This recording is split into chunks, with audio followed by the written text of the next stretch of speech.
What is up everyone, it's Saber here and welcome to another Naruto What If you end up liking the video, please consider subscribing. It's free and you can take it back at any time and it really helps me out, and this is my main channel, so if you're interested in what if Naruto was raised by the Joker or what if Naruto had a shape-shifting bloodline and was insane, go check out my main channel. And if you're interested in what if Naruto was taken at birth by Sephiroth or what if Naruto had crystal release, go check out my third channel. And with all of the YouTube formalities out of the way, let's get into it. The Forest of Death. Akamaru sniffed around the perimeter of the campsite, pausing occasionally before continuing on his way. Shikamaru, Chuji, and Kiba continued to break down their tents and traps and seal everything away in the sealing scrolls Naruto had provided. They had to admit it definitely paid to have a budding seal master as one of their friends. They carried every tool a ninja could possibly need in triplicate each, without weighing themselves down with more than a few kunai pouches.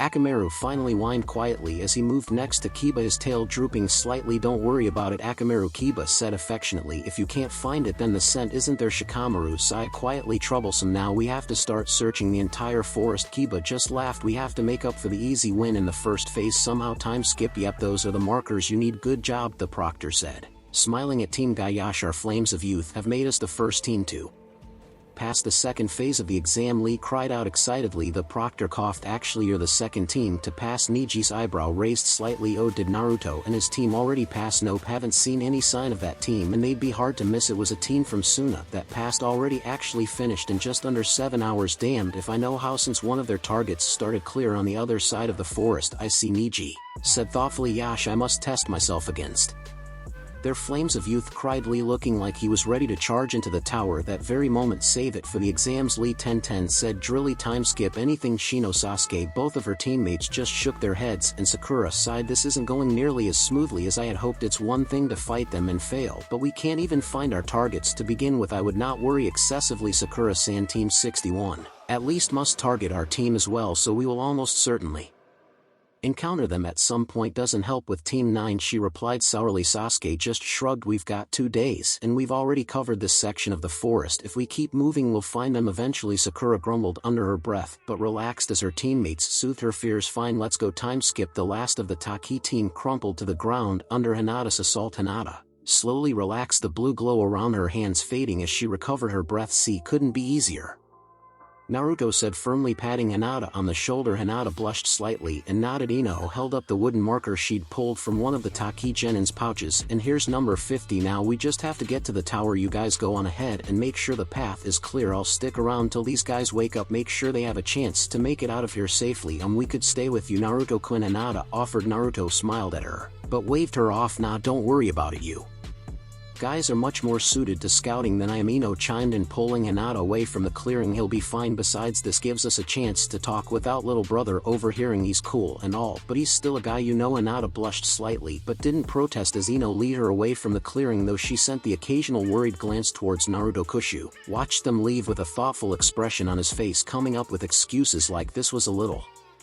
tiresome. It would be so much simpler if Hinata was in on the secret. He didn't know her nearly as well as Ino though, and couldn't be certain how she would react. She seemed to have a small crush on him, which could possibly help, but romantic attachments were much harder to predict than familial ones. Humans made things so very complicated in those matters. Yet another area where demons clearly had a superior outlook on things. Shrugging, he set aside that line of thought and focused on the task at hand. The Taki Genin were all tied up and unconscious at the moment, so he moved over to the closest one and slapped him awake. The Genin looked confused and opened his mouth, but Kushu clapped his hand over the Genin's mouth before he could say anything. "These conversations get old quickly, so I'll do all the talking now. My former assistants were very helpful, but they didn't last very long. They found their work too demanding. It seems a pity. Fortunately, I've made great strides since then, and things should go much more smoothly with you. First things first," Kushu said, inhaling deeply. The welcome scent of one of his brothers Shiju filled his senses. It was faint but clear. "What do you know about Jinchuriki?" he asked, letting the Genin speak. The look of disgust that crossed the Genin's face surprised him. "That piece of trash. Why do you want to know about her?" "I take it the Jinchuriki is not popular. Like anyone would want to be friends with that freak." Kushu nodded, a small smile crossing his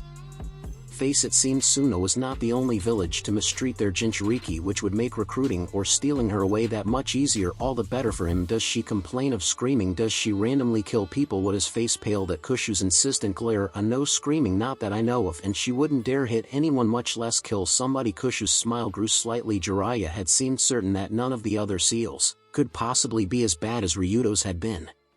But it was a relief to have confirmation that at least one of his siblings had not suffered in that manner. As curiosity sated, he turned his attention to more immediate matters. "Now I need you to be honest, does this hurt?" he asked, extending a spike of pure yuki from his finger and pushing it into the genin's chest. The genin's eyes widened in surprise before they furrowed in confusion. "What the hell are you?" the genin began, but was cut off by Kushu's hand. "I'll take that as a no." "Excellent. Now I really would appreciate it if you kept your responses focused on the topic at hand. You'll find the entire experience far more pleasant." The genin's eyes widened and his breathing became harsh and shallow before he nodded rapidly. "Good. Now how does it feel?" Kushu asked, removing his hand again. The genin gulped before replying hesitantly, "It tingles a little, kinda like a medical jutsu." Kushu nodded thoughtfully. "I see. How about now? The tingle is gone." "Actually perfect," Kushu purred, smiling. "What about now?" "I feel a little weird. It's kinda," the genin began to say before he began to convulse. His body began to glow blue as chakra radiated off of him, though the glow began to gradually turn purple. His eyes were wide and frantic before they rolled up into his head. Kushu nodded thoughtfully. "How would you describe that sensation?" he asked. The genin didn't reply, just shuddering occasionally on the ground. Kushu sighed before his hands began to glow green. After he healed the genin, he slapped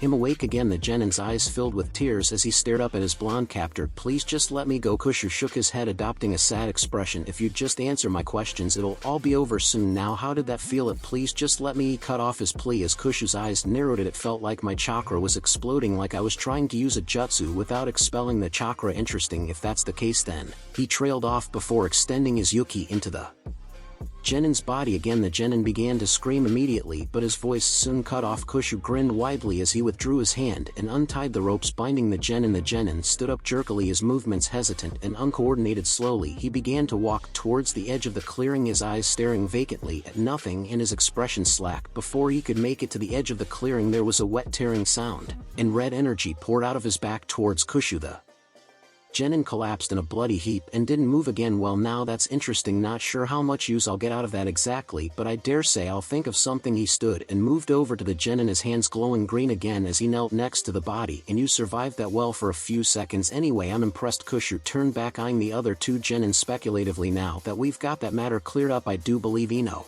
wanted a defense against genjutsu amongst other alterations. Let's see what you two can come up with. Shall we time skip near the tower?" "About time you got here." Ino said. "You're not supposed to keep a lady waiting, much less two of them." "Sorry, Ino Nachan, it took a while to get those genin back on their feet. I just hope they make it out of the forest all right. Some of those tigers looked rather vicious." "And not our problem," Ino said quickly before turning to face the tower. "Now let's go." Turn in our markers. Time skip inside the tower. "I can't believe Tenten's team beat us here. We could have made it a lot faster if you hadn't wasted so much time," Ino grumbled as she stretched out on her bed. They had been assigned a room on the third floor of the tower and had to wait until the second phase of the exam ended before they could head back to Konoha. The room itself was fairly plain, but it contained 3 beds that were reasonably comfortable and an attached bathroom with a shower. Ino had let Hinata take the first shower so she would have a chance to talk with Naruto. "I wouldn't say I wasted my time," Naruto said smugly. "Here, give me your hand." Ino stretched out her hand and Naruto held it with his own. She waited a few seconds for him to do something but didn't feel anything. "Well, exactly," Naruto said, his voice still smug. Ino's eyes widened when red tendrils of energy began curling off her own arm. "Pure yuki?" she asked, waving her other hand through the tendrils. "Yep, completely harmless. If I twist it the right way, or I could do something like this," he said. Ino gasped as a warm feeling flowed down her arm and spread throughout her body. "That feels good," she said. "So I'm told this is much faster than using individual healing techniques, though I certainly wouldn't be able to explain what I'm doing to anyone else." Ino frowned slightly. "What did you do to the genin teams to figure this out?" she asked quietly. Naruto paused for a moment. "Do you really want to know?" Ino swallowed thickly. Naruto's response pretty much answered her question. Just don't do anything to allies." "All right, of course. Why do you think I have waited so long?" Ino nodded shakily. "What else did you figure out?" "Well, I've gotten started on making improvements to other people, although I still need a lot more work before I'd be willing to try it on you. I can also take control of someone else's body if I need to, though I still have the same range problem as always. I see is that what the vibration is. No, still have no idea what the vibration is or does, but this isn't related to it. I never observed the chakra vibrating with the other genin at any point, nor is it vibrating with you. I'm starting to think it does have something to do with this body in particular, rather than simply being a normal reaction between yuki and chakra." "You don't have any bloodlines, do you?" "Not that I'm aware of. Certainly nothing like what I have observed among the other clans. To my knowledge, neither of my biological parents had a bloodline either, and you still can't use chakra by itself in Response. Naruto just held up his hand. A ball of purplish energy forming in it. The purple tinge slowly faded until it was nearly a solid blue, but the ball began to warp and dim and eventually faded entirely before it became pure chakra. That would be a no, he said drily. Well, what's unique to you then? Ino asked, glad to have a topic of conversation, to distract her from the images her mind was conjuring up about the fate of those genin. She knew that Naruto didn't care about other human beings in general any more than she worried about the fate of ants beneath her feet, but that didn't mean she personally was quite so matter-of-fact about it. Quite a lot apparently. I know of no other person with either Namikaze or Uzumaki blood, nor do I know of another Jinchuriki in my situation. The death god's seal is also limited to me alone. Any or all of those things could be contributing to this reaction. Ino frowned, thinking about the points he had just listed off. Yeah, it's kinda hard to narrow something down from all of that. Still, are you sure that's everything? If you come up with any ideas, I'm listening, Naruto said, moving away to stretch out on his own bed, but Hinata just turned the water off, so we'll have to talk another time. Time skip. Akamaru's excited bark had the whole team stopping in their tracks and looking towards the small dog in anticipation. You got him? Akamaru, Kiba asked, receiving another bark in return. Great work. He turned to face Shikamaru and Chuji. They headed south,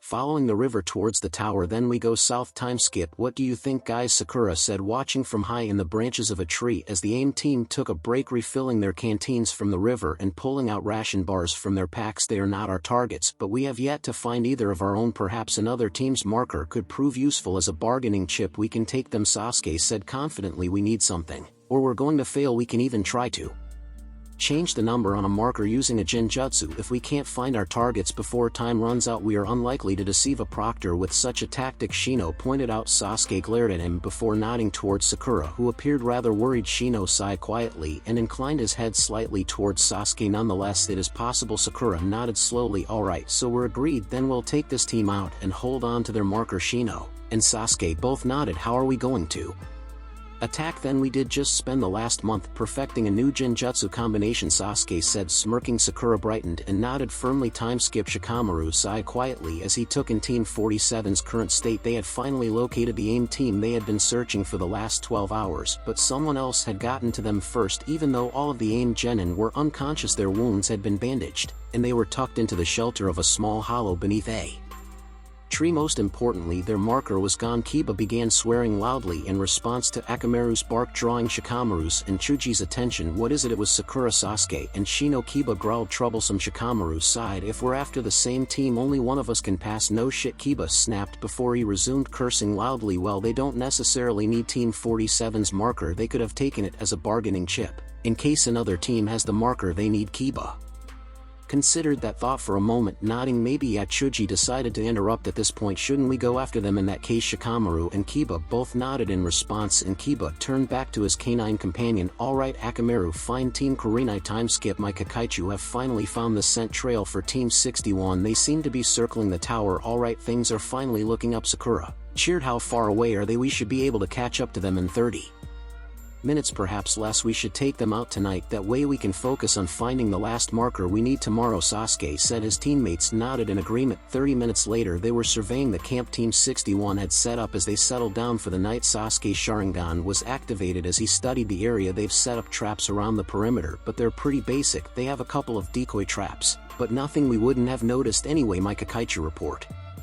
2 genin within the tents, while a third is hidden in the trees on the east side of the clearing. Sakura nodded. Shino takes out the guard, then Sasuke and I take out the ones in the tents, she suggested. Sasuke and Shino both nodded in agreement. Shino sent a swarm of bugs towards the genin in the trees. They latched on slowly, only a few at first, and began siphoning off the guard's chakra. After a few minutes, the genin blinked his eyes tiredly and rubbed his face, trying to stay awake. A few minutes later, as his chakra reserves waned, he passed out completely, never realizing the reason for his sudden fatigue. The genin fell out of the tree as he lost consciousness, but Shino quickly caught him and lowered him safely to the ground. It was a fellow Konoha nin. After all, no need to let him die. Sasuke and Sakura slowly and stealthily approached the tents, easily avoiding the simplistic traps that guarded the clearing. Sasuke kept his Sharingan activated as he approached, which saved both his life and Sakura's, as the sudden flash of chakra from within the tent was the only warning he had. He dove backwards, tackling Sakura to the ground just before the exploding tag within the tent went off, consuming the tents and engulfing the middle of the clearing. In a loud explosion, he yelled in pain as shrapnel peppered his legs and back, but he had Sakura completely covered and they both managed to avoid the worst of the blast. Sakura,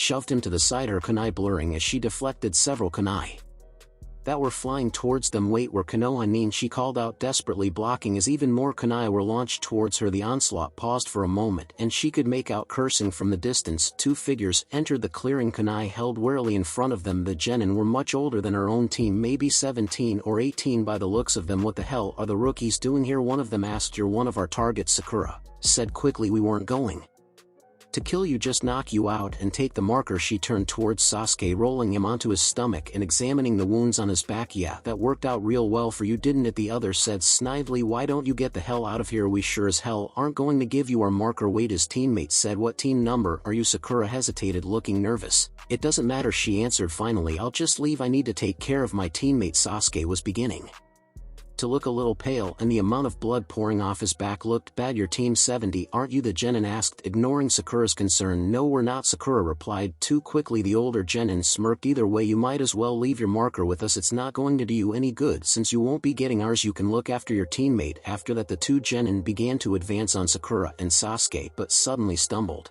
and fell to the ground. What the one said thickly, the words coming out slowly and slurred. His eyes widened as he saw the rookie's forms dissolve into cherry petals before he lost consciousness entirely. Good work, Sakura, Sasuke said quietly, wincing slightly. It wasn't that hard, she said dismissively. Their kawarimi may be fast, but they gave their positions away before they even launched the first kunai. Hitting them before they could attack was easy compared to what Kurenai-sensei makes us do now. Hold still, I need to get this shrapnel out before I seal up the wounds. I'll quit whining, you could be a little more appreciative, you know, Sasuke complained. I did protect you from an exploding tag and I am properly impressed with your chivalrous impulses, even if you did interrupt my kawarimi. Oh sorry, he said quietly. Sakura's voice softened as she continued her work. I really do appreciate it, but you need to trust us to take care of ourselves a little more. You don't have to do everything yourself. Sakura-san is correct, Sasuke-san, Shino said quietly as he searched through the other teams belonging for their marker. You need to have more trust in your teammates, not only for our sakes, but for your own as well. I'm trying, Sasuke said, his voice so soft it was almost inaudible. Time skip. Sarutobi compound. The cloud of smoke cleared to reveal the Monkey King Enma, who slowly straightened from his crouch as he realized he was in Sarutobi's personal office. Arusen, he asked curiously, you seem to be summoning me quite often these days. He paused to take in his old friend's appearance, his fur-covered face crinkling in concern. Sarutobi's eyes had dark shadows under them and his face looked tired. He was currently sitting at his desk, which had files spread across it haphazardly. Naruto's picture featured prominently in most of them. Unfortunately, this isn't a friendly chat, Enma. I need to ask you some questions. Of course, old friend. What do you know about the nine-tailed beast? Enma's face saddened, and he shook his head slowly. I can't answer that question. Damn it, Sarutobi roared, slamming his fist onto the table. Why not? I can't answer that question, Sarutobi growled softly, but he reined in his emotions and called on his long experience as both a ninja and Hokage to help him pull what information he could from the Monkey King. All right. Fine, you are not allowed to answer questions on certain matters. Can you answer questions about whether topics touch on those matters? Enma paused, thinking deeply. To a certain extent, he finally replied. Are you allowed to answer any questions related to the tailed beasts? No. Do you withhold this information of your own volition? No. Is there some form of penalty assessed to you or your tribe should you answer such questions? Yes. Is there a contract or treaty that outlines your limitations and the penalties for crossing them? I can't answer that question. That would be a yes then, the Hokage said smugly. Enma smiled slightly, nodding respectfully at Sarutobi. Even as he repeated his non-answer, Sarutobi sat back thinking about how to phrase his next questions. They hadn't yet approached the real purpose for this discussion, but he needed to establish as much context as he could. What do you know about the death god? I can't answer that question. Sarutobi blinked. He hadn't actually expected that response. The death god is involved in the contract. No, never mind, you can't answer, he said bitterly. What do you know about the practice of sealing tailed beasts into human beings? He asked next. Ninja first attempted sealing roughly 115 years ago, Enma began. That's enough, you can answer that question. Where did the idea for the summoning contracts come from? I can't answer that question. Why is the knowledge that the summoned tribes live in a separate realm from the human realm hidden? I can't answer that question. How did the summons make contact with the human realm before the contracts were created? I can't answer that question. When was the first time any summons made contact with a human being? Roughly 3,400 years ago, Enma replied, happy to have a question he could finally answer. Sarutobi's eyes widened. That went well beyond any recorded history he had ever seen. You're that old? He asked, stunned. I am not. Neither myself nor my tribe were the first to make contact, but the tribes exchange information and we know a great deal about the activities of the others. Sarutobi nodded, fascinated. The scholar in him clamored to ask Enma questions about the history of humanity, but he forced it down to focus on the matter at hand. He could sate his curiosity another time. How did you or this other tribe enter the human realm at that time? Enma sighed. I can't answer that question. So the knowledge of how to travel the realms is tied into this mysterious contract or treaty, and the tailed beasts and the death god is involved somehow. Sarutobi mused quietly. Does the summoning contract contain any information related to the reason you are unable to answer my questions? It took Enma nearly a minute of deep thought, but he finally replied, not directly, something separate from the contracts we signed. Then, are there realms other than the human realm and the summon realm? I can't answer that question. Of course not. Sarutobi sighed. He wanted to ask other questions, but the one question he was afraid to ask burned deeply in his mind, and he decided to finally move the conversation on towards the real purpose for this visit. What do you know about Gaara, the Jinchuriki of the one-tailed beast? He asked. Enma's face grew grim as he replied, to the best of my knowledge, Gaara is a genin from Suna, the third-born child of that village's leader. Due to the nature of his seal, he has never slept and suffers from what you humans refer to as mental problems. His team recently contacted you for assistance in dealing with his seal, a matter we discussed not so long ago. Sarutobi nodded slowly. He swallowed thickly and forced himself to speak his next words despite the anxiety that gripped his heart. What do you know about Naruto, the Jinchuriki of the nine-tailed beast? Enma's face could have been carved from stone as he replied, I can't answer that question. Sarutobi's head bowed and tears began to flow down his cheeks. Is Gaara the one-tailed beast? He asked, his voice thick. No. Sarutobi could barely force the words from his throat. Is Naruto the nine-tailed beast? I can't answer that question. Sarutobi was silent for several minutes as his body shook. His hands covered his face, but Enma felt uncomfortable witnessing this moment. All the same, the Hokage finally drew in a shuddering breath and wiped his hands over his face. When he finally looked up, his face a stone mask, far colder than Enma had ever seen it outside of battle. Thank you for your time, Enma, he said, his voice even. Enma just nodded sadly. Before I go, Hiruzen, please listen to one last piece of advice. The matter I cannot speak of is far more dangerous than you can ever imagine. Be very careful, old friend. Time skip. A loud bark made Team Kurenai tense as they turned their attention to the edge of the clearing. Standing in the open was Team Makoto Kiba, grinning at them while Akamaru continued to bark happily. Chuchi smiled and waved, and even Shikamaru managed to move his arms slightly in his own approximation of a greeting. Team Kurenai didn't relax entirely as they checked for illusions or any signs of a trick. Relax, guys. Sheesh, you aren't one of our targets. That's assuming you are who you look like. Sasuke said, his Sharingan flaring to life. Well, it's not a jutsu, he said finally. He smirked for a moment, then called out, why did I kick Kiba's ass just after we graduated? Ignoring Kiba's indignant shout, Shikamaru replied,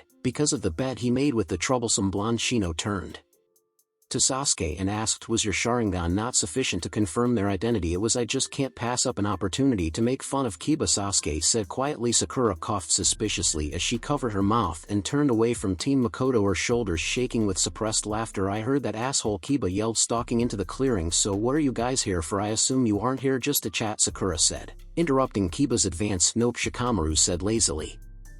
Strolling into the clearing, we were tracking our last target when we found them knocked out near the river. Then we found out you guys had made off with their marker. Team 47, Sakura asked, wincing. Yep, that's not one of your targets, is it? Sakura looked to Shino and Sasuke, who both just shrugged, letting her take the lead on this one. It's not, she admitted, turning back to Shikamaru, but we still don't have the last marker. We need a bargaining chip. Not a bad idea, Shikamaru said musingly. How about this then? We'll help you track down and capture your last marker in exchange for Team 47's marker. We've still got 32 hours left in the second phase. We should have plenty of time to help you out and still pass. Sakura looked to her teammates, who both nodded in acceptance. That sounds like a deal, she said. We'll turn over Team 47's marker once you help us find Team 9's marker. Shikamaru froze. A 9? He asked. Yes, Sakura replied. The other marker you need is Team 9, he said again. Yes, it is, Sakura reiterated. Why troublesome? Time skip. Tanzakugai. There is a large, very successful casino that operates within the town of Tanzakugai known as the Evergreen Palace. This casino has a reputation for impeccable service, attractive employees, high-stakes games, and most importantly, discretion. Within this casino there are many different sections, some open to the public, some restricted from the public,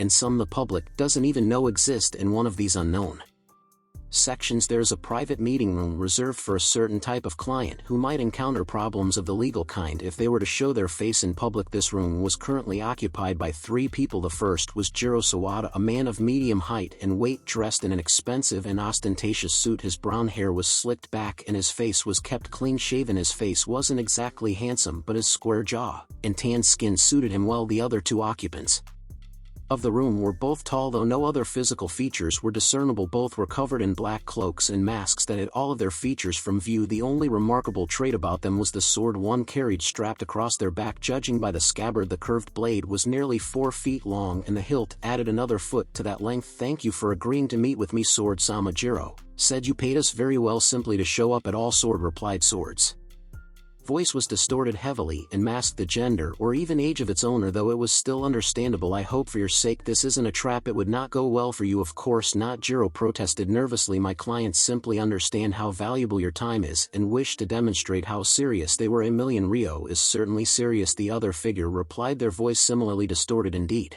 it is, Hammer-sama. I hope you will keep that in mind as we discuss the particulars of the mission we haven't accepted yet," Sword replied, amusement clear despite the distortion. "Of course," Jiro said smoothly, his voice more certain now that the conversation was returning to the familiar realm of negotiations. "However, I think you will find the payment to be more than generous for the mission that my clients are requesting." "We're listening," Sword replied finally. "Thank you, Sword-sama. As I'm sure you are aware, the Chunin exams are being held in Konoha this year, with the 3rd phase scheduled to begin on August 1st. My clients have discovered certain information that indicates the event will be disrupted and security will be quite distracted dealing with it. They wish you to take advantage of this situation in order to obtain something for them, or should I say someone. You think something is going to happen in Konoha?" "Oh no, my clients are quite certain of their knowledge. Should they be mistaken, you may of course call off the mission with no penalties of any kind, though you will of course not receive any payment either." "What is the nature of this disruption?" "My clients did not specify, nor did I ask. Safer for everyone that way. Where will security be focused? The Fire Lord himself will be in attendance and quite a few members of his court as well. If this mission has anything to do with them, the disruption might make things worse, not better. The target is not related to the Fire Lord or his court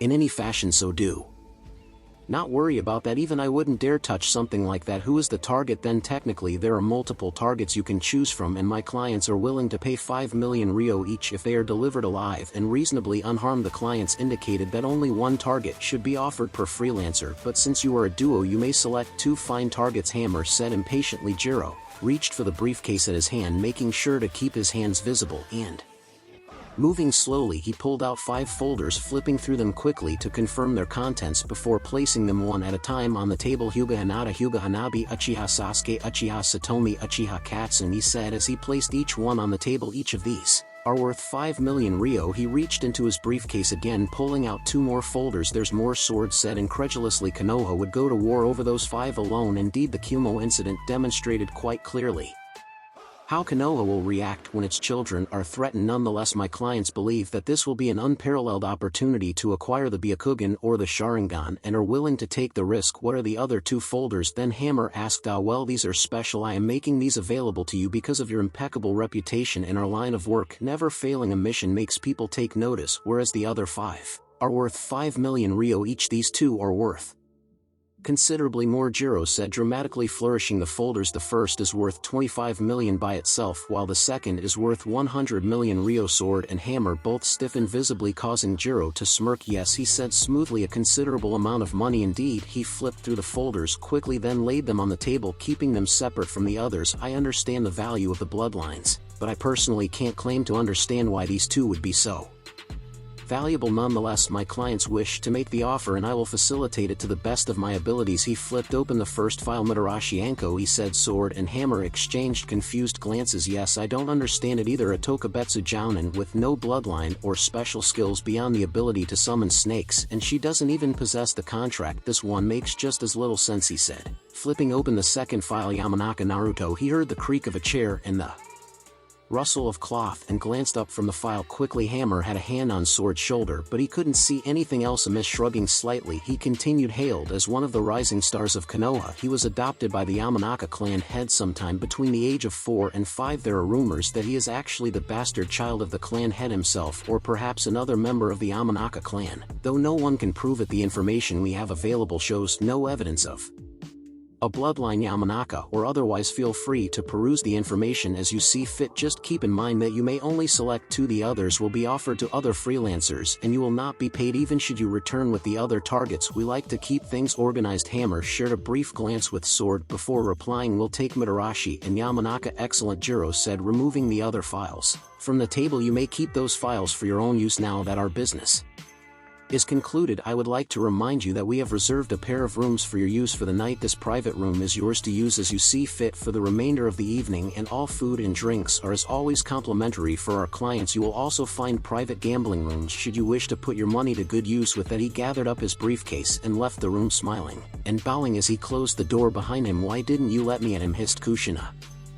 Throwing off Tsunade's hand, Tsunade motioned her to silence and pulled out a few seals from under her cloak, slapping them down on the floor in a rough square and activating them to form a privacy barrier. The room they were in supposedly had privacy tags built in, and while she admitted that was likely, she also had no doubt their business partners had ways to get around them should they want to. Once she had finished her work, she turned back to Kushina, because he most likely doesn't actually know who these clients are or even how many there are, and also because I'd rather not have to worry about the Eastern Dragons coming after us. We aren't the only freelancers they employ, and they can be incredibly vindictive when someone crosses them. Someone is trying to kidnap Naruto." Kushina snapped, beginning to pace about the room angrily. "Yes, we are, and if someone else should try anyway, we know both where and when the attempt will happen." Kushina slowly calmed and nodded. "What concerns me," Tsunade continued, "is this disruption during the exams. The only thing that would allow someone to get away with kidnapping Hyuga and Uchiha children would be a disaster on the scale of the tailed beast's attack, and I'm not sure even that would stop them from tracking Naruto down. These clients must know he's a Jinchuriki. Nothing else justifies that amount of money, which means whoever is doing this either thinks they can get away with it, or doesn't care. Neither option is a good one. Why should I care what happens to Konoha?" Kushina asked bitterly. Tsunade sighed, "Because something that bad could threaten Naruto's life or Shizen's or anyone else we happen to still care about. And don't forget that Naruto has a lot of friends in Konoha. Losing some of them in an attack we knew about and did nothing to prevent would not make him think well of us." Kushina's head rocked back as if she'd been physically slapped. She paced around the room for a few minutes before she nodded slowly. "For Naruto, all right. How are we going to warn them?" Tsunade relaxed. "Just leave that one to me. With any luck we may be able to turn this to our advantage." Time skip the Forest of Death. "You sure about this?" Shika Kiba asked quietly. "No," Shikamaru confessed. "Dude, what the hell? This hinges on my own interpretation of the rules, and the proctor could interpret them differently. What I am sure of is that if this fails, Team Kurenai won't just abandon us." Kiba grumbled, but nodded in agreement. There was no way Sakura and the others would just leave them out to dry. Sasuke approached the proctor confidently, 3 wooden markers held loosely in his hand. He stopped a few feet away from the proctor, who was leaning against the side of the tower near the large wooden doors with a bored expression on his face. "Markers," the proctor said, holding out his hand. Sasuke shook his head and held them up in the air. "Here they are," he said. The proctor scowled. "Nice try, Genin. Now hand them over so I can check them." "Nothing in the rules says that.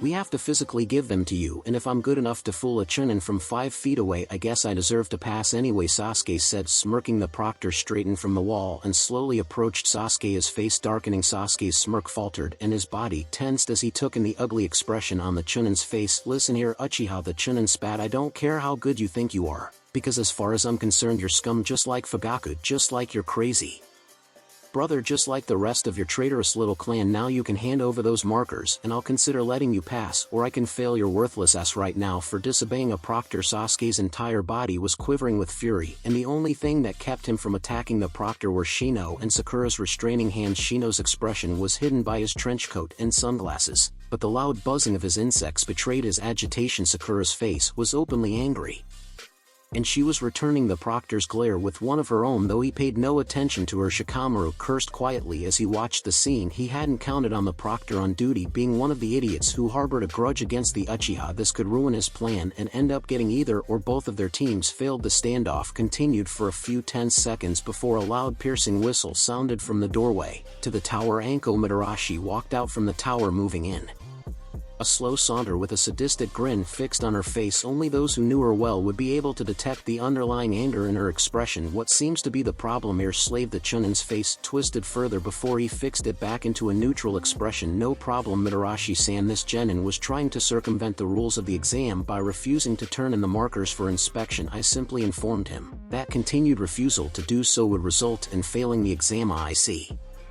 Anko replied slowly, and you as a chunin can't tell whether they're using a genjutsu or have otherwise faked a marker that's right in front of your face. The chunin's face twisted into a sneer before it quickly returned to its neutral expression. Of course he started to reply. Then you are willfully choosing not to fulfill your mission as assigned to you. You are hereby relieved of duty, and I will be bringing up your actions with the chunin commanders. When this phase is complete now, I suggest you get the hell out of here before I decide to discipline you myself. Anko said, her voice harsh. The sadistic leer on her face had deepened and she was fingering her kunai, making it clear just which option she would prefer. The chunin's face was turning purple in rage, but he stiffly turned and left in a quick shunshin rather than saying anything further. Team Kurenai stared at the Tokubetsu Jounin in shock. It wasn't often they witnessed a ninja get put in their place like that. Anko moved closer.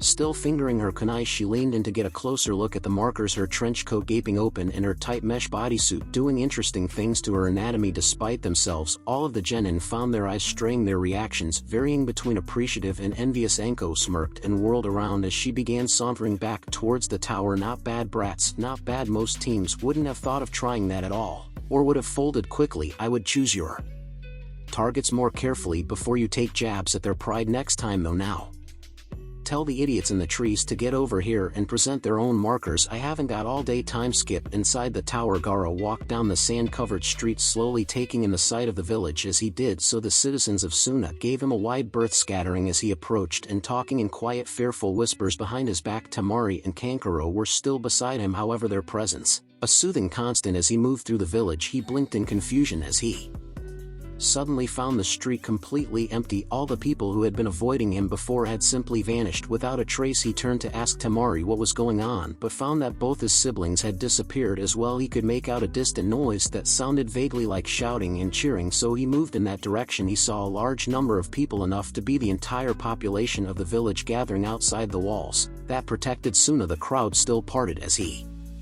approached, but their fearful expressions had turned into gloating smirks and smug grins. They laughed quietly to themselves as he passed, sounding happy and pleased. As he neared the center of the crowd, he could make out a raised platform and saw the Kazekage standing at the front of it. The Kazekage motioned for silence and began to speak even as Gaara drew closer. People of Suna, for too long have we allowed this blight to go unchecked. For too long have we turned a blind eye to the corruption within this very village that ends today, he shouted, and the crowd cheered him. It pains me, the Kazekage continued once the noise died down. It truly pains me that my own family has fallen victim to this abomination, he declared, causing Gaara to flinch slightly as the Kazekage's gaze focused on him. But I shall endure and do what I must to protect this village, no matter the cost. The crowd roared its approval, and the Kazekage stepped back, pulling a long blade from under his robes. As Gaara reached the front of the crowd, the rest of the platform became visible, and he stopped in shock, bound, and kneeling at the back of the platform were Temari and Kankuro. Both looked like they had been beaten repeatedly, bruises and blood discoloring their features. Their eyes were dull and lifeless as they watched the Kazekage approach. Their heads shifted slightly as they caught sight of Gaara, and their eyes widened. The Kazekage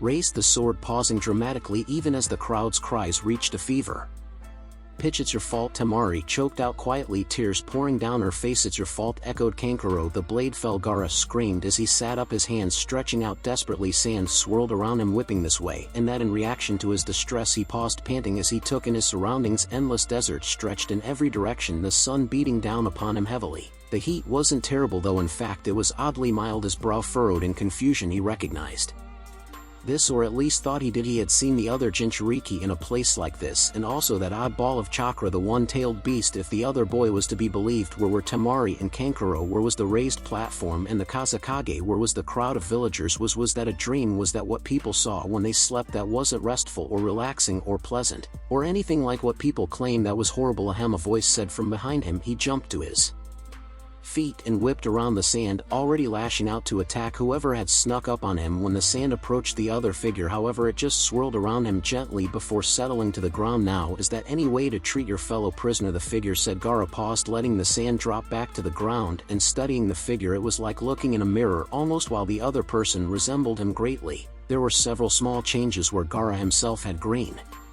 eyes, the other person had golden eyes, and where Gaara had deep red hair, the figure had dark blonde hair. Their clothing also differed. The other figure was wearing civilian clothing of loose-fitting black pants and a white long-sleeved shirt, in contrast to his own uniform. Who are you? Gaara asked wearily. As I said, a fellow prisoner. Surely you can figure it out from there. The other him said. Gaara frowned for a moment before his eyes widened. The one-tailed beast, such a terrible name, I mean really. Beast, you humans have more creative names for your pets. I don't understand. You're supposed to be a giant raccoon dog made of sand, or that massive energy, he added, remembering what he had seen a few days ago. Well, I could be if I wanted, but that makes it rather difficult to talk properly. You're also supposed to be a creature of malice and hatred who tried to destroy all of humanity. And who told you that? I wonder. The same people who just tried to execute your siblings and cheered at their deaths in your dream. Gaara nodded slightly, acknowledging the point. Clearly they are wrong about a great many things. Indeed they are. For instance, I have a name, Ryudo, the flowing earth. I'm quite fond of it. My siblings gave it to me. After all, your siblings? Yes, I have brothers and sisters, just as you do. I must say, I'm happy to see that my fellow prisoner understands the importance of family. Not sure what I would have done if you didn't. Why do you keep referring to me as a prisoner? You are the one trapped in the seal, Gaara pointed out. Maybe so, Ryudo said cheerfully, but you are trapped by your status as a Jinchuriki, and we both suffered, Ryudo said, his happy tone dropping considerably and a shadow crossing his face. Simply because others did not understand us. You did try to destroy the village, Gaara pointed out again. According to whom? Your village didn't even exist the first time I was sealed, so how exactly did I attempt to destroy them? Not to mention that I was sealed in a completely different part of the world. No, they haven't kept me prisoner out of some sense of justice or as some form of punishment. They wanted my power, pure and simple, and they made you suffer because of it. Gaara frowned. He thought about refuting the accusation for a moment, but pushed aside that reflex. Ryudo's words felt far more honest and accurate than anything the Kazekage had ever told him. Only Temari and Kankuro and Baki, he admitted grudgingly, had ever treated him as anything other than the vessel of Ryudo's power. And now, my dear fellow prisoner, the tables have turned. We don't have to suffer any longer, nor are we alone. We have our siblings, and we have each other. Gaara eyed Ryudo for a moment, then smiled slightly. True, I am not the only one who has suffered, he said, remembering the other Jinchuriki's words. Exactly, Ryudo cried. And so, my friend, I propose a jailbreak. You want me to release you? Gaara asked drily. Well, eventually, that is the idea, yes. However, as things stand now, I have no idea how to accomplish such a thing without killing you in the process. I have a certain level of sympathy for your plight, and given the recently improved conditions, I am willing to be patient for now. What I had in mind was helping you fight back against your own jailers. I have a rough idea of what you've gone through, and I can tell you right now that you will never have to endure such treatment again, and neither will your siblings. I'll be honest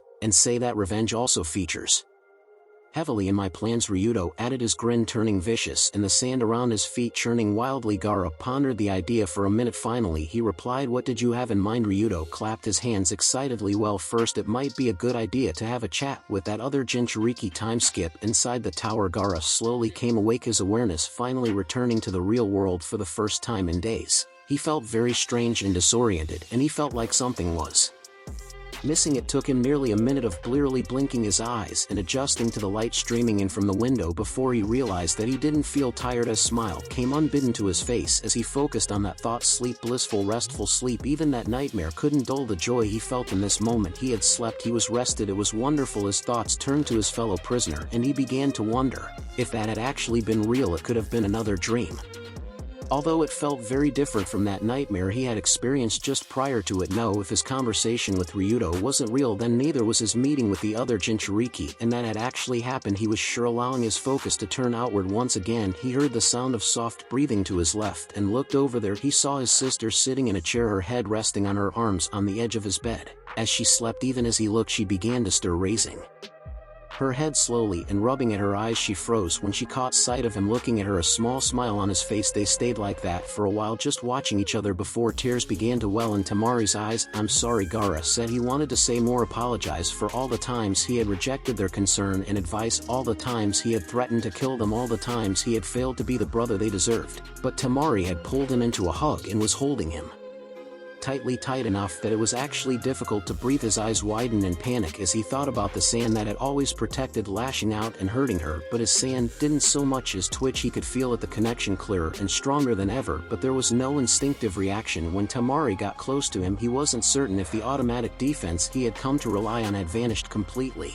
but as he hesitantly began to return the hug, he thought that even if it was worth it. Time skip inside the tower arena. The arena inside the tower was commonly used for a portion of the Jounin trials that were held each year, as its location guaranteed privacy. Most Jounin had at least one technique they would prefer to keep as unknown as possible, and holding the exams in this remote location helped make sure of that. The Arena itself was a large rectangular area several hundred feet across. Large thick stone walls surrounded the arena, interrupted on one side by a single staircase that led to the balcony surrounding the entire arena, and on the other by a large statue of a pair of hands forming the ram symbol, the most common hand sign used to channel pure chakra. The floor in front of the statue was raised slightly, and the wall behind the statue was occupied by an enormous screen. 18 genin representing 6 teams from 3 different villages were lined up on the floor of the arena, standing stiffly at attention as they watched Anko pace back and forth in front of them, muttering to herself and constantly checking her watch. The other proctors and the jounin instructors of the various teams were spread out on the raised area of the floor, waiting just as impatiently as Anko, though they hid their agitation better. Just before the end of the second phase officially arrived, the Hokage himself stepped into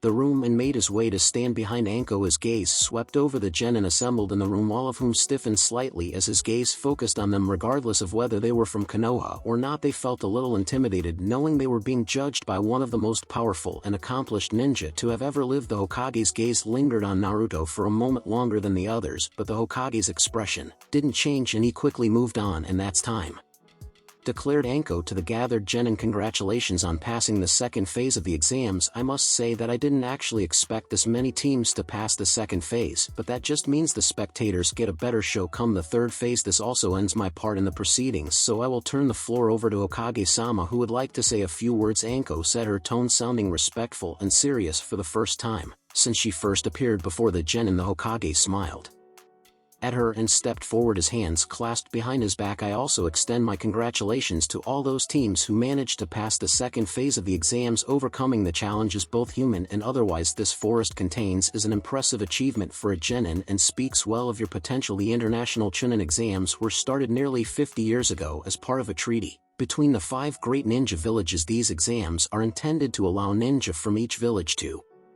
interact with each other without the threat of an official mission or a war hanging over their heads. There's of course competition, but don't dismiss the opportunity to talk with ninja from another village out of hand. Any ninja worthy of the name will of course strive to gather all the information they can, but don't forget that your opponents have their own hopes and dreams, their own failings and fears. As you learn about their techniques, learn about them as well. You may find that today's rivals are tomorrow's allies, and no jutsu in the world can overcome the power of friends and allies working together towards a single purpose, such as the will of fire. The Hokage's eyes lingered on Naruto for a long moment. The Konoha ninja stood a little straighter, smiles growing on their faces and determination burning in their eyes. The Odo team did not react at all, while the Suna team looked oddly hopeful at his words. The Hokage just smiled slightly, watching the genin before he stepped back and motioned for a jounin to step forward. "Thank you, Hokage-sama." The jounin said. He was wearing the standard jounin uniform and had his headband's cloth unfolded to cover his entire head, his brown hair sticking out of the bottom with one large shock of hair falling between his eyes. His exposed skin was a healthy tan, and he moved gracefully with smooth steps and a relaxed stance. His hands were currently occupied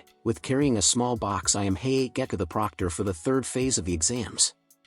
As Mitarashi-san said, an unusually high number of teams passed the second phase. While it was technically possible for a total of 8 teams to pass the exam, we expected 4 at most. Instead, we have 6 teams, which is too many for the third phase. As such, we will be having 2 preliminary bouts to determine which teams will advance to the third phase. Each team will draw a ball from within this box in the order they reach the tower. So will Team 30 please send a representative forward? Kankuro walked up and pulled out a ball, holding it up to the proctor. 6, he said. "Team 30 gets a bye and will advance to the third round." Heiei announced a chunin behind him, recording the results. "Will Team 72 please send a representative forward?" Lee charged up to the proctor, practically quivering with excitement. "Yash, I have picked number 3, he cried excitedly. 10-10 sighed quietly, shaking her head. "It's just a number, Lee," she said under her breath. "Ah, thank you, Genin," Heiei said. "Team 72 will participate in the preliminary bouts." Lee darted back to his place among the genin, looking excited at the chance to fight. "Will Team 71 please send a representative forward?" Ino walked up and pulled a number out of the box too. She said, "Team 71 will participate in the preliminary bouts." Tch, Ino grumbled under her breath as she walked back. "Will Team 70 please send a representative forward?" For Sasuke said, showing the ball to the proctor. "Team 70 will participate in the preliminary bouts facing Team 72. Sasuke grimaced, exchanging worried glances with his teammates as he moved back to his spot. Will Team 73 please send a representative forward? Chuji ambled up to the box and pulled out the ball labeled with the number 1. Team 73 will participate in the preliminary bouts facing Team 71 as the last remaining team. Team 59 from Oto gets a bye and will advance to the third phase. The Konoha teams turned to look at the Oto team warily. They had finished 19th in the first phase, not a particularly impressive showing, and they had only managed to finish the second phase with less than an hour to spare. They seemed weak, but they carried themselves with confidence and didn't seem concerned about their supposed struggles in the exam. The 3 genin on the team also hadn't spoken a single word to anyone, preferring to keep to themselves and spend their time idly observing their surroundings. The first genin stood barely over 5 feet, his gray hair hanging limply on his head and covering most of his face, leaving a single eye exposed. The second stood a couple of inches taller, his black hair pulled back into a style similar to Shikamaru's. The last stood nearly 6 feet tall and was nearly bald with small tufts of orange hair all that remained on his head. He was also somewhat overweight but still had clearly visible muscles covering his frame, while everyone except for Team 71 and 73 please move to the balcony, Hayate said, prompting the other teams to vacate the area. Once the arena was clear, he turned to the remaining teams to keep things manageable. We will have one-on-one fights for the preliminaries in a best 2 out of 3 format. Each team may consult amongst themselves to determine the order of their battles, but each genin may only fight once. If a team manages to win the first 2 battles, the third member of the team will not be required to fight as. With the second phase, killing is allowed but is frowned upon, especially amongst allies. If you kill a downed opponent or kill someone outside of an official bout, you will be arrested for murder. Now you have 5 minutes to consult with your team and prepare. You may consult with your Jounin sensei as well if you wish. Team Makoto moved to the right side of the arena while Team Kakashi moved to the left. Kakashi joined his team after a few seconds. Alright, what are you guys going to do? Naruto nodded, thoughtfully eyeing his teammates. I think Hinata should go first and Ino second, he said quietly. Kakashi smiled. I see you have faith in your teammates, as you should. Still, shouldn't you try to adjust your order based on who you think will fight first and second from the other team? Ino scoffed at Shikamaru. He's probably going to change his team's lineup 15 times in the next 5 minutes to try and outguess us. Hinata can take any of them, and so can I. Naruto can just sit on the sidelines and watch us kick ass. Hinata blushed slightly but nodded. I want to go first, she added quietly. I feel like I didn't do much during the first 2 phases. Naruto and Ino both shot her incredulous looks. Didn't do much? Ino repeated. You practically carried our team through both exams. If anyone didn't do much, it's little brother over here. He just acted like an idiot as a distraction. Yeah, Naruto added, shooting Ino an annoyed glance. You guided us where we needed to go, kept other teams from sneaking up on us, and took down 2 people on that Taki team by yourself. If anyone should feel bad, it's Ino over here. She just talked the whole time, he said teasingly. Hinata giggled quietly and nodded, relaxing. Kakashi just kept smiling happily, watching his team as they supported each other and bantered playfully. Troublesome, Shikamaru kept repeating, glancing at Team Kakashi. Dude, chill out, we can take them, Kiba said confidently. Chuji just frowned uncertainly and rubbed his arms, remembering the many times Hinata had disabled him with her Juken strikes. Makoto decided to step in at this point. I know you've faced them in your training sessions, but remember that you've grown a great deal since then. You don't know everything they can do, but they also don't know everything you can do. They're also likely to underestimate you, so be ready to take advantage of that. She pointed out Shikamaru's side and focused. Alright, I've got a few ideas for how we can win this. Your 5 minutes are up, announced Hayate. Each team must now inform me of their order of fighters. Once each team had quietly told him their order, he moved back to the center of the arena. Will Hinata Hyuga of Team 71 and Chuji Akimichi of Team 73 please enter the arena? Hinata stepped into the arena, moving confidently to stand next to the proctor. Team Makoto sent Chuji, who grimaced upon hearing who his opponent was, but exchanged a firm nod with Shikamaru. Hinata stopped near the middle of the arena, roughly 20 feet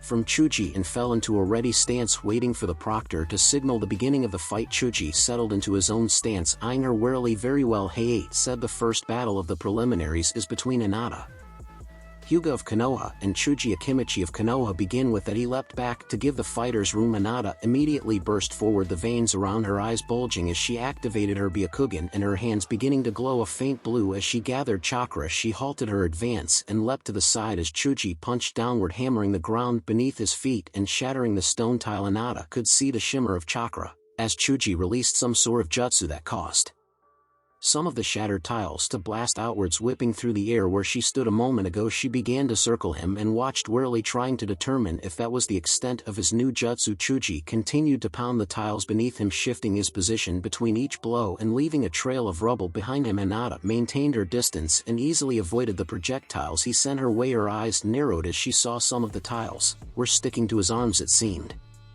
like simple debris at first, but upon closer inspection she could make out the chakra he was using to keep the pieces of tile attached to his arms. It seemed he was trying to create some sort of armor out of the tiles. Watching carefully for a trap of some sort, she timed his attacks, then charged forward, her hands poised to deliver Juken strikes and disable Chuji before he could add any more tiles to his arms. Chuji saw her advancing once again, and abandoned his current strategy, leaping backwards and landing in the middle of the damaged area. He knelt swiftly and began gathering up pieces of shattered tile and slapping them on his arms, filling in any open spots as best he could before she got too close. Hinata didn't particularly want to charge into that area. The damaged tiles would interfere with her footing and limit her movements, and thus the effectiveness of her particular style of battle. Chuji himself focused on power more than speed and did not move around nearly as much as Hinata did, giving him the advantage in that area of the arena. She couldn't let him continue his attack or building his armor. However, she paused just outside the damaged area, swiftly considering her next move. From her current position she could still close with him faster than he could resume smashing the floor. She had already memorized the pattern his chakra made when he was going to use that technique and was prepared to react instantly,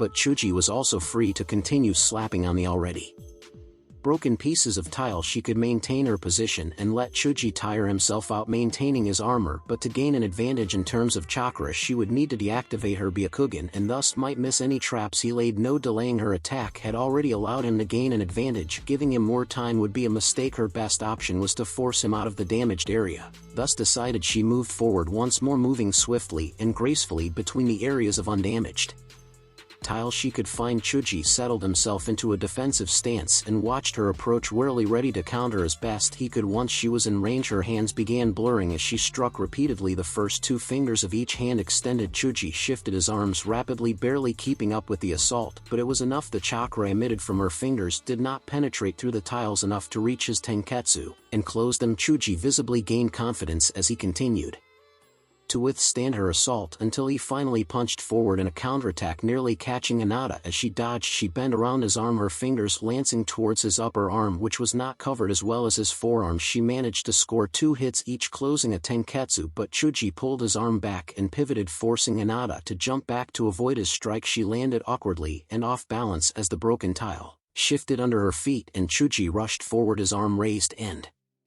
ready to strike. Hinata grimaced as her ankle twisted harshly, but she managed to reposition herself quickly and, instead of leaping backwards or to the side as he expected, launched herself straight towards Chuji. His eyes widened and he tried to pull his arm back to block, but it was already too late. Her hands blurred and left small blue trails in the air. As she rapidly closed the tenketsu throughout his upper body, she struck at his arms first, disabling them and buying herself additional time as she moved on to the tenketsu in his torso. After a few seconds she moved away, panting lightly from exertion and already feeling her ankle start to swell. Chuji wavered slightly as the tiles attached to his arms fell away, clattering to the floor. He finally dropped to his knees and fell onto his side as breathing labored. Chuji's body twitched a few times as he struggled to move before he finally relented and called out, "I give up." Height nodded and stepped forward. "Winner Hinata Hyuga of Konoha."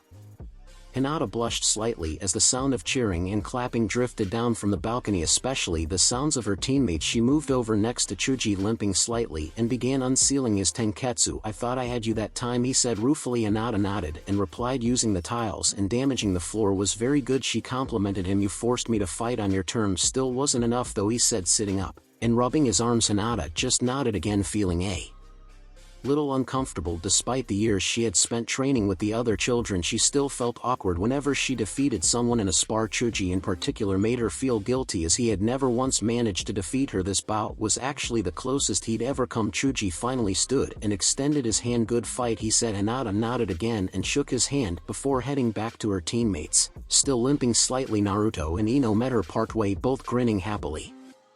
Naruto's grin always made her feel happy, the way his whole face lit up, the way the marks on his cheeks stretched, the way his eyes danced. She had been a little worried when his pupils began changing into the slits they were now, but despite their more animalistic appearance they still suited him. If anything, they seemed even more expressive than before. Good job, Hinata, Ino said, pulling her into a brief hug. Hinata returned it, smiling before she suddenly let out a small gasp and blushed, looking down.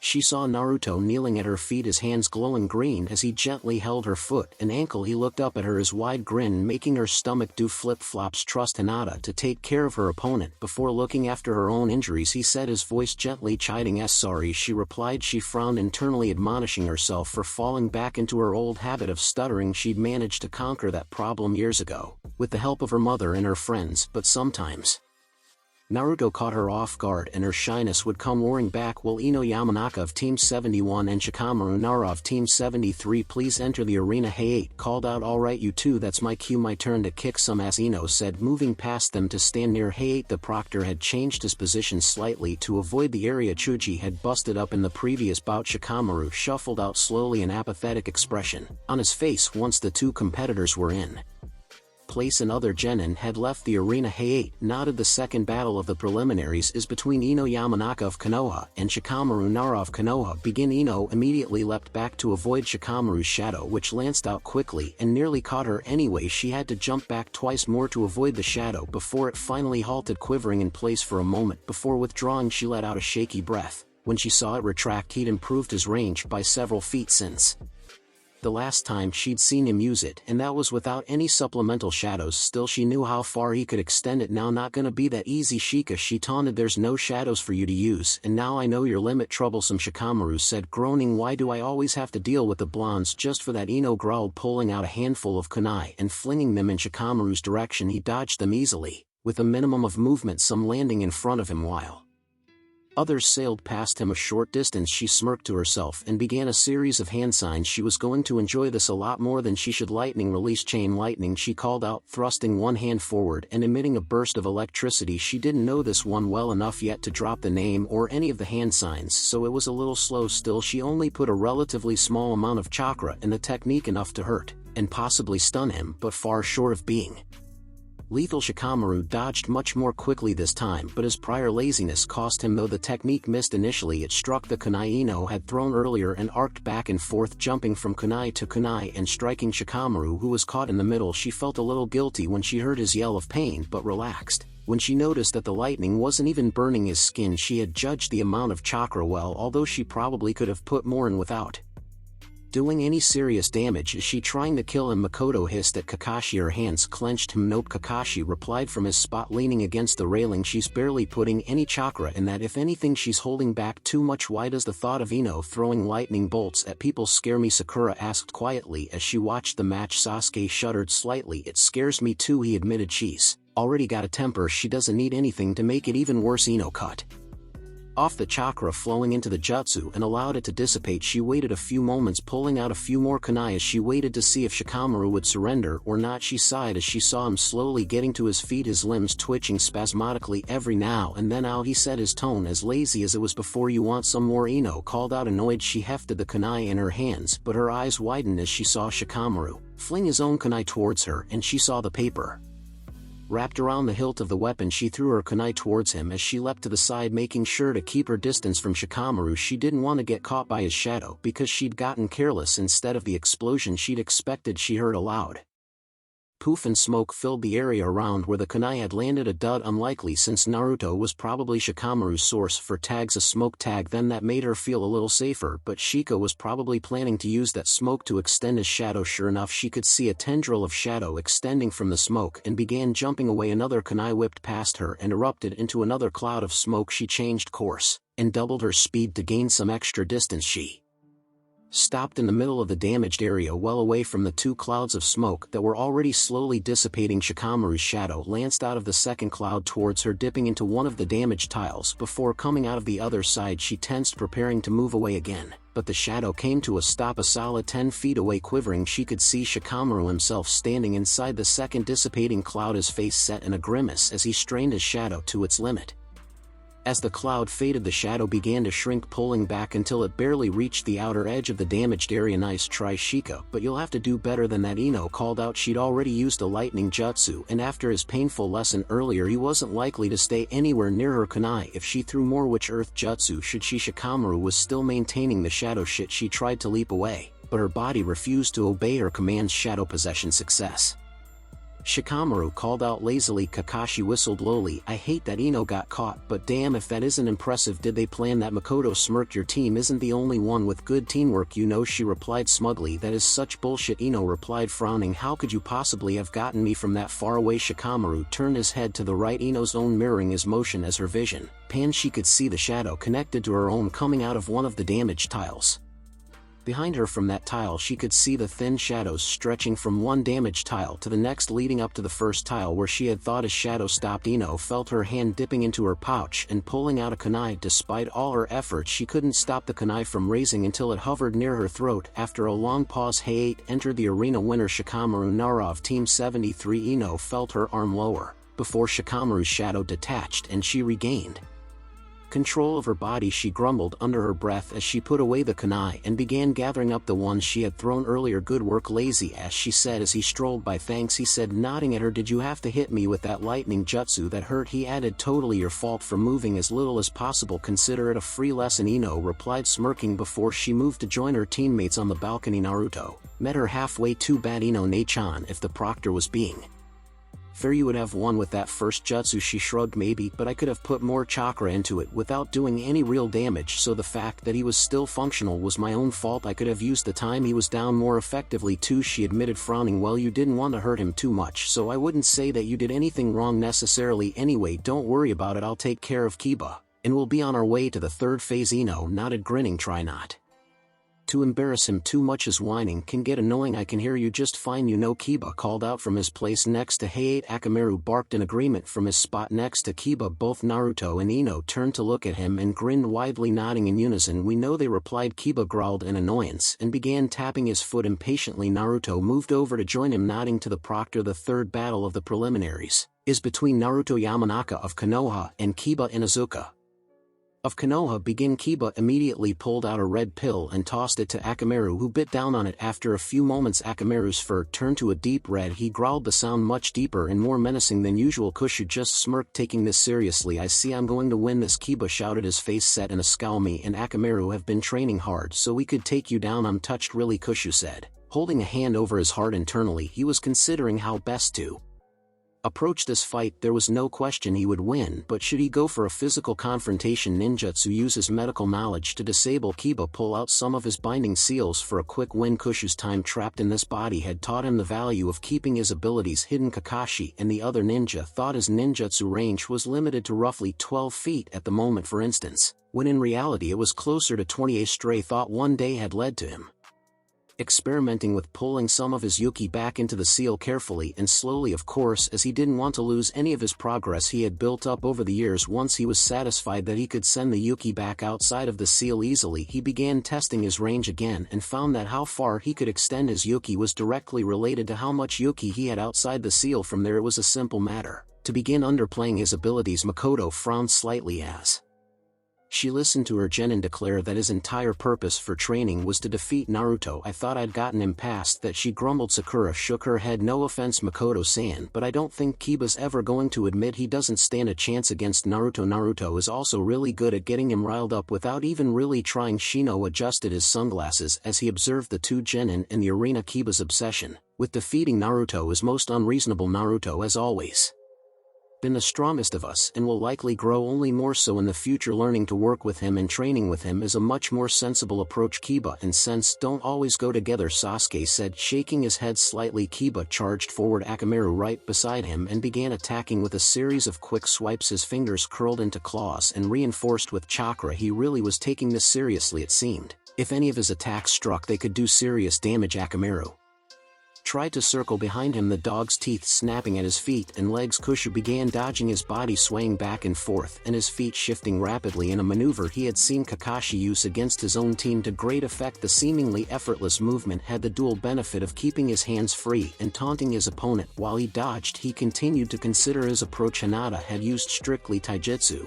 in her clan's Juken style, while Ino had used a combination of kunai and ninjutsu. He could use genjutsu, but he wasn't known for that, and he wanted to keep that particular skill under wraps. With his Yuki mixed and his genjutsu were incredibly effective, and his recent experiments with controlling chakra in other people's bodies would only make them more so. Kushu rolled forward, allowing Kiba and Akamaru's Fang passing Fang attack to pass over his head. Given how much skill he had shown in taijutsu already, he might as well stick with that. Besides, he was really getting tired of Kiba always trying the same thing against him, and a lesson was in order. Thus decided on his course, he waited for Kiba and Akamaru to turn and rush him again, still maintaining their Fang passing Fang attack. Kushu's plans were rudely disrupted when the two cyclones suddenly changed course and moved to either side. His eyes tracked the one on his left, and he almost missed the veritable hail of broken tile shards that flew out of the other one. He still managed to react in time, his hands moving quickly as they slapped the tiles out of the air and his body twisting to avoid others. Despite the large amount of projectiles, none of them managed to even scratch him, much less land a solid hit. He was impressed by Kiba's resourcefulness, though he honestly hadn't noticed that Kiba had been picking up the tiles as he moved about the arena. Not bad, Kakashi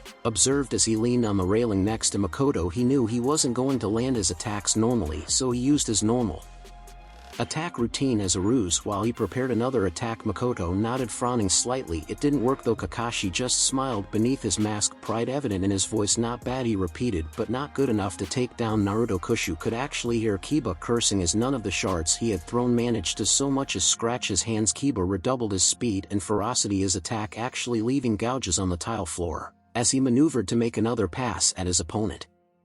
Kushu just sighed. Kiba had managed to surprise him with that last move, but that seemed to be the end of his ingenuity. Time to end this. Kushu waited until both Kiba and Akamaru were in the air before leaping towards Kiba. He easily caught Kiba's hands with his own and jerked his arms wide, turning Kiba's own arms against the rotation of the rest of Kiba's body. A sickening pop and a scream of pain showed that he had managed to dislocate one of Kiba's shoulders. Maintaining his hold on Kiba's arms, he yanked him forward and kneed him in the stomach, landing a solid blow on his solar plexus. Akamaru was closing in from behind at this point, fangs bared and claws ready to tear into him. Releasing his hold on Kiba, Kushu twisted his body so that his upper half was parallel to the ground and whipped his leg around, catching Akamaru in the ribs and tossing him several feet to the side, where he landed with a loud yelp. Kiba was incapacitated by the earlier blow, his breath wheezing and his eyes rolling wildly. So Kushu pulled out a kunai and held it to his neck. Akamaru climbed back on his feet and was ready to charge forward again, but paused when he saw his partner threaten. Winner Naruto Yamanaka of Team 71 announced, "Hey," while Sakura said, staring at Kiba's crumpled form. "That was harsh indeed," Shino said, his Kakaicha buzzing slightly. "Naruto-san is not usually so efficient when battling Kiba.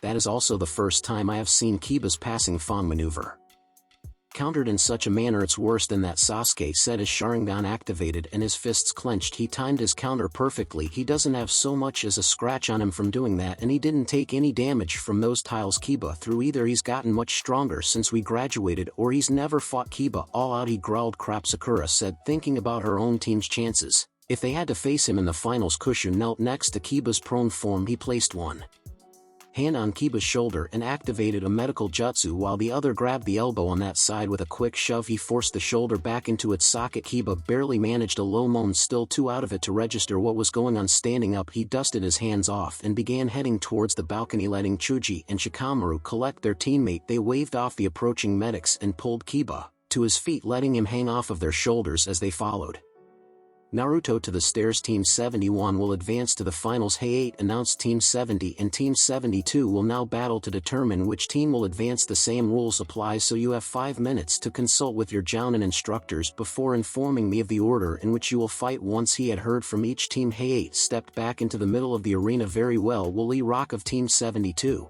and Shino Aburame of Team 70, please enter the arena." Yash Lee cried as he sprinted into the middle of the arena. He came to a stop in front of Hey-8, but continued to bounce on his feet. "Come Shino-kun, let us test our flames of youth." In this preliminary battle, Shino approached at a much more sedate and dignified pace, nodding to Lee and the proctor when he finally arrived. "I see, sending Shino into face Lee, not a bad idea," Kakashi observed. Kurenai nodded, smiling. It was pretty much a given that Lee would go first, and my team decided that Shino had the best chance to take him on. Guy shook his head as he moved to stand next to his fellow Jounin. "Shino-kun is most youthful indeed, but you are sadly mistaken if you think his Kakaichu will be able to overcome Lee's flames of youth." Kurenai's smile faltered. "I thought Lee's chakra coils weren't formed properly. Wouldn't that mean he has low chakra reserves, and thus leave him vulnerable to chakra-draining attacks like the Aburang clan techniques?" she asked quietly, wrapping a genjutsu around the three of them to keep their conversation private. The fourth battle of the preliminary round is between Lee Rock of Konoha and Shino Aburame of Konoha. Shino immediately replaced himself with a Kakaichu Bunshin and formed a genjutsu around himself to hide his presence. The hand signs for the techniques concealed by the voluminous sleeves of his trench coat. Despite the speed of his efforts, he was nearly too slow anyway as Lee charged forward before dropping into a crouch and sending a sweeping kick at Shino.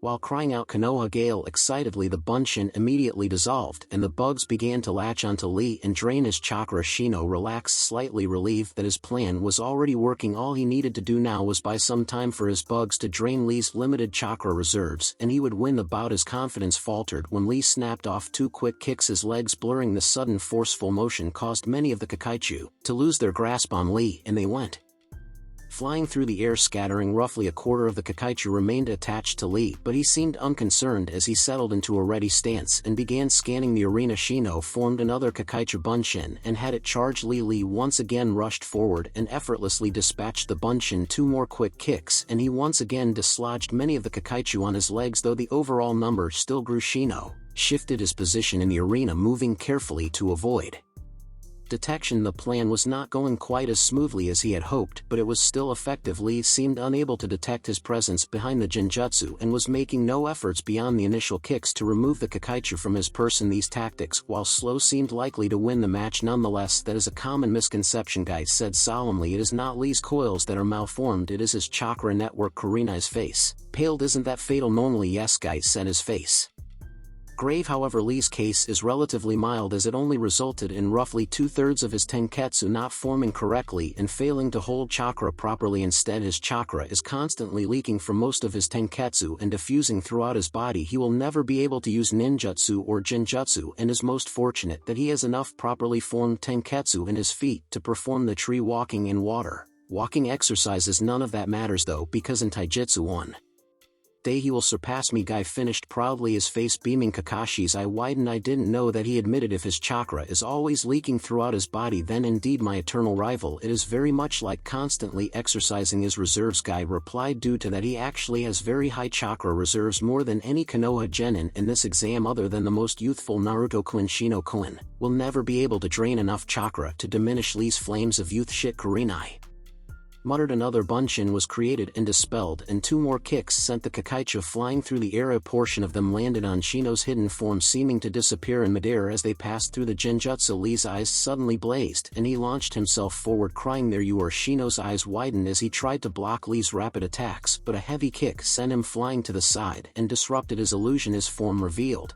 he unleashed all his Kakaichu in a defensive wave in the hopes that it would slow or deter Lee's attack. His efforts were in vain as Lee charged straight through the clouds, seemingly uncaring as many of them latched onto his form and began draining his chakra. Lee's movements did not seem hindered in the least, and Shino was unable to keep up as a series of heavy punches and kicks rained down on him. His own taijutsu abilities were not poor by any means, but against Lee, he might as well have not been trying. Fortunately, he could tell that Lee was pulling his punches considerably, or his bones would be snapping and breaking under the assault. He tried to endure to give his Kakaichu time to work, but his vision was already swimming and he felt unconsciousness approaching. He called off his Kakaichu and raised his arms in the air, signaling his surrender. Lee, seeing the shift in his stance and feeling the Kakaichu leave his body, halted his attack and stepped back slightly. He remained wary and ready to resume his assault at a Moments notice, however, I forfeit. Shino called out, his voice calm despite the damage he had received. Hayate entered the arena and nodded. Winner Lee Rock of Team 72 cheering and clapping echoed through the arena as Lee celebrated his victory and ran back up to the balcony to join his teammates. Will Tenten Igarashi of Team 72 and Sakura Haruno of Team 70 please enter the arena? The two girls made their way down to the arena, Tenten looking confident and Sakura looking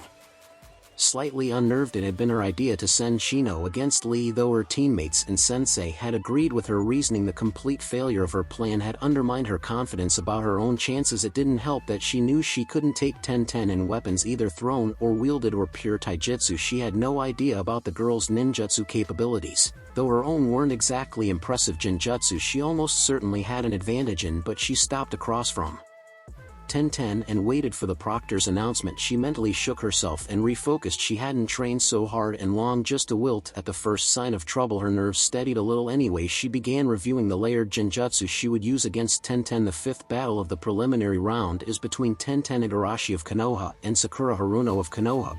Sakura immediately began running through hand signs, but was forced to abandon the genjutsu and dodge as Tenten flung a hail of kunai in her direction. Despite her evasion, a few kunai still managed to scratch her. She turned to face Tenten only to find more kunai flying through the air towards her. This pattern continued until Tenten had her backed into a wall. Rather than throwing more kunai that were almost guaranteed to hit, and where the hell was she pulling all of those from anyway? She had to have thrown at least 50 of them by now. Tenten opened a scroll and quickly unsealed a staff, twirling it expertly as she closed with Sakura. Sakura didn't waste her chance, racing through the string of hand signs required for her planned jutsu faster than she ever had in training. She completed the jutsu and launched it when Tenten was roughly a dozen feet away. The genjutsu was designed in two parts. The outer and easily broken layer would show Sakura morphing into a monster based on Tenten's fears, while the second layer would show Sakura launching a rapid series of low-powered earth jutsu that would herd Tenten towards a specific point in the arena. Sakura herself would move to that point and prepare to ambush Tenten while she was still trapped in the genjutsu. Kakashi smiled at Kurenai as Sakura executed the genjutsu. She's rather fast with those, isn't she? Kurenai smiled proudly. Of all my students, Sakura has had the most success integrating genjutsu into her battle style. Guy nodded thoughtfully. A most youthful display. But it won't be enough. Kurenai frowned and turned to Guy. I know you are a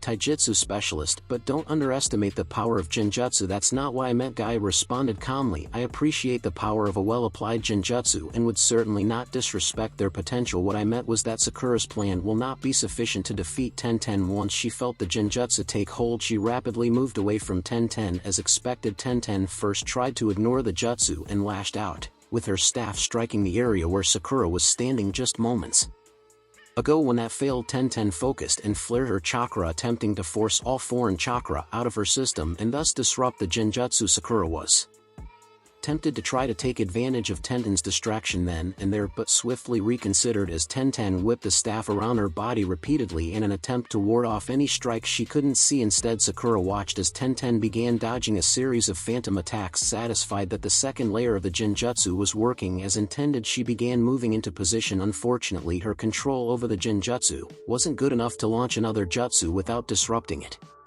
Kurenai-sensei assured her that as she gained more experience in using genjutsu, that weakness would disappear. It wasn't a matter of chakra control so much as conditioning. She had demonstrated some of what was possible by locking her students in 3 different independent genjutsu while launching a series of ninjutsu. Shortly thereafter, none of the students had detected so much as a ripple in the genjutsu they were under, nor had they been able to detect the ninjutsu Kurenai was using until after they were released. She couldn't use another jutsu, but she had her kunai ready. Once she managed to get close enough to Tenten, all she needed was to hold the blade at her opponent's throat for a second and the battle would be hers. Sakura frowned when, instead of continuing to dodge as she expected, Tenten leapt high into the air and pulled out a pair of large scrolls. Her eyes widened in panic as she realized what Tenten was about to do, and she frantically began another series of hand signs. Dropping her hold on the genjutsu, she barely managed to complete the jutsu in time and slammed her hand onto the tiles beneath her feet as Tenten unleashed wave after wave of weapons from within the ceiling scroll's earth-released shielding wall. She cried desperately. The tile shuddered, and for a brief horrifying moment she thought that she hadn't put enough chakra into the technique. To her immense relief, the tile finally cracked, and the floor rose up to form a barrier several inches thick in front of her.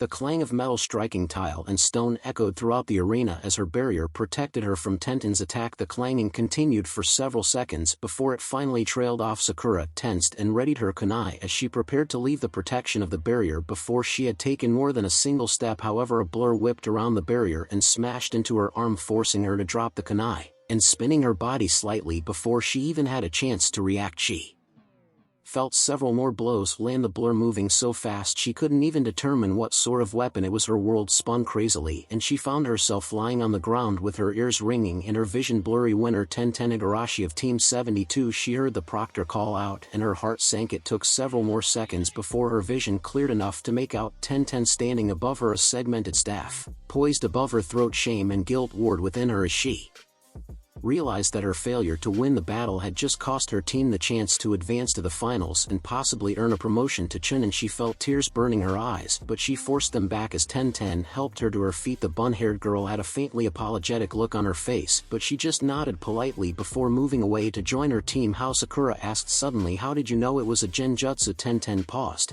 and looked back at Sakura. I didn't, she replied easily, but either way you would be forced to defend against my attack, and if it was a genjutsu then you'd almost certainly lose control of it. Sakura swallowed thickly and nodded. Tenten eyed her for a moment before resuming her trek to join her teammates. Sakura followed behind her, moving slowly. Team 72 will advance to the finals. Hey 8, announced. Sakura winced as his voice rang out, followed by more clapping and cheering from the spectators. Each step up to the balcony seemed more difficult than the last, and she felt like her entire body was covered in lead weights. As she reached the top, she turned to walk towards her team and saw Team Guy celebrating, Guy and Lee embracing and shouting, while Niji was congratulating Tenten in a much more reserved and dignified fashion, a small smile on his face. Team Kakashi and Team Makoto were also clapping, their attention focused on Team Guy for the moment, and Team Kurenai or Team Shino looked neutral, as always, even as he nodded respectfully to her.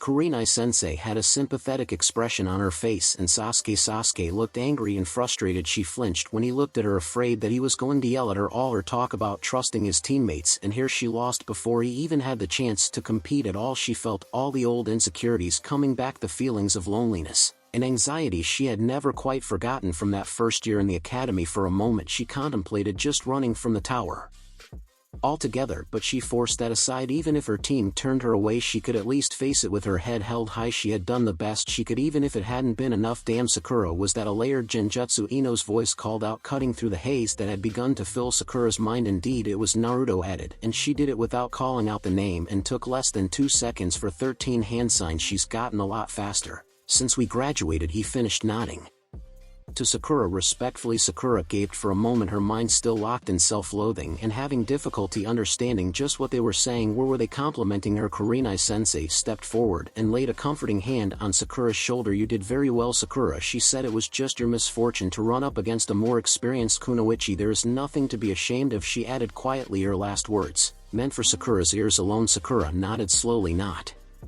trusting herself to speak at the moment. Kurenai led her over to her team as the other genin called out their own compliments and encouragement. Shino just nodded again, his message clear. Sasuke stared at her for a long moment before giving her a nod of his own. Good work, he said, and Sakura was startled to find that he actually sounded sincere. Tenten's had a year longer as a genin, and you almost had her anyway, he added. We'll just have to get stronger for next time. He'd said. She took in Shino's calm demeanor and Kurenai-sensei's encouraging smile. Her team wasn't angry with her, yeah, she said, and smiled even as a few tears escaped. That concludes the preliminaries for the third phase of the exams. Hey 8, announced. Teams 30, 59, 71 and 72 will advance to the finals based on the numbers drawn earlier in the first round of the third phase. Team 30 will face Team 59, and then Team 71 will face Team 72 in the second round. The winners of those respective battles will face each other in the finals. I will now explain the format of the third phase. The third phase is a team-based single elimination tournament. All of you will fight as a team, but if one of your teammates dies or is otherwise eliminated, you may still advance as long as your team as a whole wins the round. The tournament will be held in the Konoha Stadium, and unlike the first 2 phases, you will have an audience of civilians, nobles, and other ninjas. Since we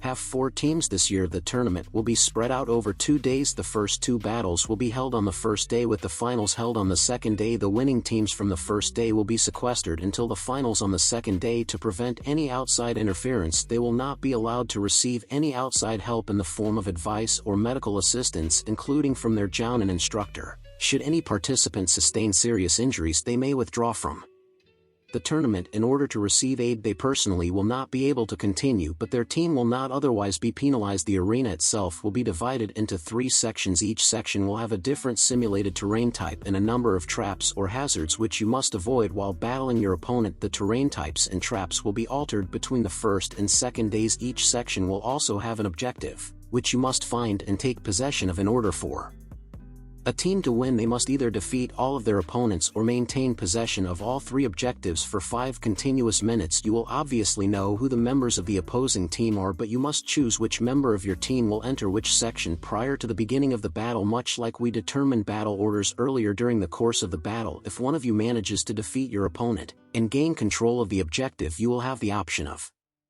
moving into a different section to reinforce one of your teammates. Should only one genin remain on either team, all the barriers preventing travel between the sections will be lowered. As with the second phase, killing is allowed, but only during the battle. If you kill an opponent outside of the official battle or an opponent who has been declared defeated, you will be charged with murder. Hey 8, hide the genin scattered around the balcony for a moment. Are there any questions? Tamari coughed loudly as she raised her hand. Yes. When does the third phase start? Hey 8 flushed slightly in embarrassment as he answered, August 1st. The first battle will occur at 10 in the morning and the second battle will occur at 2 in the afternoon. And for the foreign teams, in keeping with the customs of the international Chunin exams, a training ground will be reserved for your exclusive use from now until the third phase begins. You may contact your coordinator for details starting tomorrow. Any other questions? No one else spoke up. You may leave the forest on your own with your Jounin sensei or wait for a Konoha escort. Our foreign visitors are reminded that the movement restrictions for the duration of their stay in Konoha still apply. You are to be escorted by an approved Jounin at all times whenever you leave your lodgings or your training ground. We thank you for your continued cooperation, and with that you are dismissed.